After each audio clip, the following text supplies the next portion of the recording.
Hello, everybody. Happy Sunday afternoon. Hope yours is going well.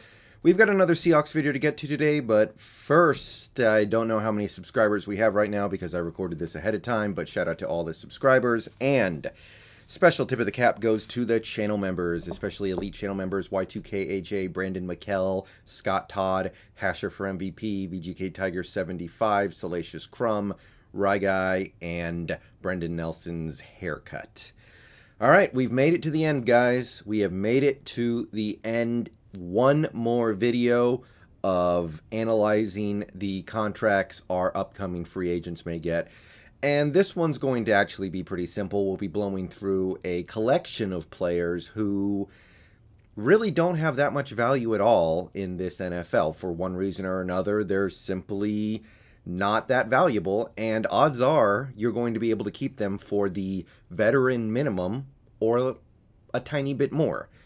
But I think there is a little bit of value in keeping some of these players, so we are going to go over them. We are going to spend a minute or two discussing them, and I do want to say it may end up being in some ways key keeping a couple of these players around in 2021. I don't want to completely discount their value. I just don't think that any of them would be particularly hard to replace, and I don't think there needs to be a big discussion on how much money they're going to make because it's just going to be league minimum or slightly above it. So let's go ahead and get started. And before we jump into the players, I pulled up this webpage from a few months ago going over the minimum salary for an NFL player. And as you can see, the longer you are in the NFL, the higher your minimum salary is. So this will determine a lot as we take a look at the following bit level players. The low level players, I guess, would be more accurate. But anyway, all right, let's blow through it. Geno Smith, backup QB, last year was on a contract that gave him $1.2 million, or just under it actually. If you take a look at quarterbacks who are not expected to ever actually play for their team, you've got guys like Blaine Gabbert and Mike Glennon who made the exact same amount of money last year. So I wouldn't expect anything to change in 2021. The cap going down could actually reduce this amount, if anything, but Geno Smith should make about $1.2 million if we bring him back in 2021. All right, next we have Nick Bellore, the fullback, who actually had a better 2021 after picking up this one-year, $1.05 million deal with the Seahawks in 2020. This is, of course, the minimum contract that we could sign him for, and he rewarded us in 2020 by making the Pro Bowl, mostly as a special teamer. He had more tackles on special teams, and he played in more snaps on defense and special teams. So if you take a look at fullbacks in the NFL, most of them don't really make any money because most of them don't do very much. But if you want to bump Nick Bellore up a little bit to the Anthony Sherman contract from last year, $1.2 million basically, I would have no objection to that, and I think everybody would be okay with that. So, yeah, Nick Bellore, 1 year, $1.2 million, call it that, and move on to the next one. Cedric Ogbuhi, and this is a name that actually has a negative stigma attached to him. He's not like Geno or Bellore, where we know they're not very good, but maybe we have some warmth and affection towards those players. Cedric O, not so much. However, I do want to take a moment to discuss this because as much as we all dislike Cedric O with good reason, it has to be said that some people would tell you that he wasn't that bad last year. And there are a lot of intricacies to offensive line play that I, even as an intense, in-depth viewer, do not fully grasp. But when Cedric O gets a 65.5 grade from Pro Football Focus for the way he played in 2020, I'm not going to assume that means he was actually decent, but I'm going to open myself up to the possibility that maybe I'm just misjudging him because I saw him in a bad moment or he was put in a bad situation and I just so happened to ascribe a lot of meaning to that.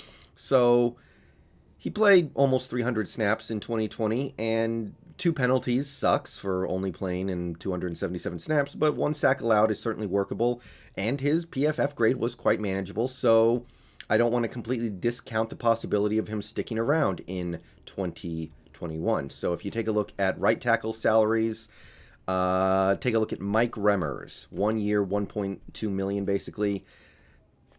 Cedric O is basically our version of Mike Remmers. He sucks. He's our backup right tackle, but he's a veteran, and we would rather have him out there than a garbage bag, I guess. So maybe Cedric O can get the same salary. as Mike Remmers did last year, 1.2 million over a year.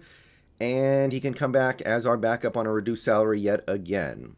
Bada bing, bada boom, make it happen. Sure, why not? All right, next name. And this guy's made it very easy for us, Bruce Irvin. Now, we don't really have to analyze anything for Bruce Irvin. Bruce Irvin just tore his ACL last year, and he already said that he either wanted to re-sign with the Seahawks or retire. He wants to either sign with the Seahawks for 2021 or retire. So if you take a look at the minimum salary chart, you can see that a player who has been in the league as long as Bruce has is entitled to a minimum of 1.05 million. So I would call up Bruce and say, hey, do you want to play for 1 year, 1.5 million in 2021? And if he says yes, okay, you've got yourself a third string defensive end and a backup linebacker. If he doesn't, then tell him to go enjoy the shuffleboard in retirement. That's how I would play it. Slightly more than the minimum, but not by a lot. That's just all I'm willing to give him at this point, and I think it's very cut and dry. All right, Demontre Moore. Speaking of reserve defensive ends, Demontre Moore was a player who I think actually played pretty well for the Seahawks in 2020. He was contributing as an edge rusher and getting some decent pressure until he basically had all his playing time taken away after his suspension. And the fact that he did get suspended last year will probably kill off any free agent interest there might be in him this offseason. So, you know, taking a look at him and his career so far, I think you could probably get him for the league minimum or slightly above it. So last year he signed a 1-year, $910,000 contract, which was the league minimum for a player of his experience. And in 2021, it would be the same, $910,000. So Demontre Moore, call him up, say, hey, you want to play for $910,000 this year? And if he says yes, bring him in, make him somebody you could easily cut before the season starts if there's no roster spot for him. And if he says, no, I want a little more, then he can go look for more elsewhere. All right, Brian Mone. This one's a little more appealing than some of the other names because this guy actually has some upside. He's only been in the league a couple years. He's shown some flashes. I liked what I saw from him last year, but then he got hurt, so we didn't really get to see everything we needed to see. He's a ERFA, which is an exclusive rights free agent in 2021, which means we have a lot of leverage when it comes to trying to keep him around in Seattle. And because he got hurt last year and didn't play all that much, I don't think there's going to be any real demand for him. So I would definitely line him up for another minimum contract. If you take a look, you can see that his version of a minimum contract would be a $750,000. I'd call him up, offer him $750,000, maybe go up to like 800,000 or something just because I kind of like his upside. But if he says no, then hey, you move on to the next one. But 1 year, $750,000, get it done. Or if he doesn't want it, then fun doing business. And finally, Ryan Neal. This was a cornerback / safety who actually made some plays for the Seahawks last year, showed some promise.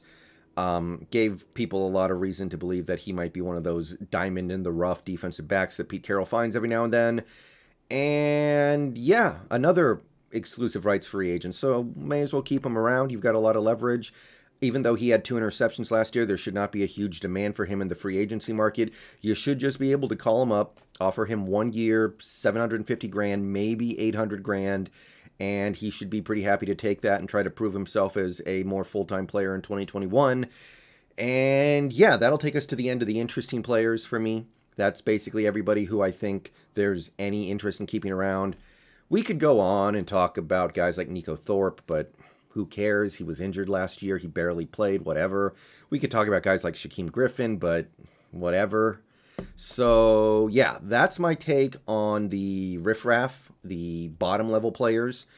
And I would not be too angry if any of these players left this offseason. I wouldn't be angry if they all came back. But if there's an opportunity to move on to something better or with more upside, you got to believe you're going to take it. And with that, I'm going to get out of here. Peace out. Go Hawks. See you guys in stream, hopefully a little later. And yeah, starting next video, we're going to start looking at things a little differently. But thank you for sticking with me throughout this long video series. Peace out. Go Hawks.